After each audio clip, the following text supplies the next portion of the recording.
ಕನ್ನಡ ಚಿತ್ರರಂಗದ ಹೆಸರಾಂತ ದಿಗ್ಗಜರಲ್ಲಿ rebel star Ambareesh ಕೂಡ ಒಬ್ರು. ಅವರು ಈಗ ನಮ್ಮೊಂದಿಗೆ ಇಲ್ಲ.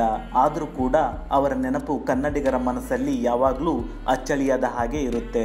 ಅಂಬರೀಷ್ ಅವರನ್ನ ಕಲಿಯುಗದ ಕರ್ಣ ಅಂತ ಕರೆಯೋಕೆ ತುಂಬಾನೇ ಕಾರಣಗಳಿವೆ. ಫ್ರೆಂಡ್ಸ್, ನಮ್ಗೆಲ್ಲ ಗೊತ್ತಿರದ ಕೆಲವು ಮುಖ್ಯ ವಿಚಾರಗಳನ್ನ ಖಾಸಗಿ ವಾಹಿನಿಯೊಂದರಲ್ಲಿ ಧೋನಿ ಮತ್ತು ಅಂಬರೀಷ್ ಅವರ ಕುರಿತಾದ ಕೆಲವು ವಿಷಯಗಳು ಬೆಳಕಿಗೆ ಬಂದಿವೆ. ಹೌದು, 2004ರಲ್ಲಿ ಬೆಂಗಳೂರಿನ ಚಿನ್ನಸ್ವಾಮಿ ಕ್ರೀಡಾಂಗಣದಲ್ಲಿ ಭಾರತ ಮತ್ತು ಶ್ರೀಲಂಕಾ ನಡುವೆ ಪಂದ್ಯ ಇರುತ್ತೆ. ಪಂದ್ಯದ ವೀಕ್ಷಣೆಗಾಗಿ ಅಂಬರೀಷ್ ಸ್ಟೇಡಿಯಂಗೆ ಬಂದಿರ್ತಾರೆ. ಧೋನಿ ಆಟ ನೋಡಿದ ಅಂಬರೀಷ್ ಧೋನಿಯ ಬಗ್ಗೆ ವಿಚಾರಿಸ್ತಾರೆ.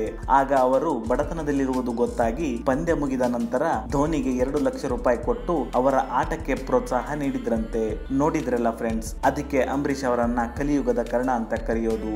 ನೀವು ಕೂಡ ಧೋನಿ ಹಾಗೂ ಅಂಬರೀಷ್ ಅವರ ಅಭಿಮಾನಿಯಾಗಿದ್ರೆ ಆದಷ್ಟು ನಿಮ್ಮ ಎಲ್ಲ ಫ್ರೆಂಡ್ಸ್ ನ ವಾಟ್ಸ್ಆಪ್ ಗ್ರೂಪ್ ಗಳಿಗೆ ಈ ವಿಡಿಯೋವನ್ನ ಶೇರ್ ಮಾಡಿ. ನೀವಿನ್ನೂ ನಮ್ಮ ಚಾನೆಲ್ ನ ಸಬ್ಸ್ಕ್ರೈಬ್ ಮಾಡಿಲ್ಲ ಅಂದ್ರೆ ಸಬ್ಸ್ಕ್ರೈಬ್ ಮಾಡಿ.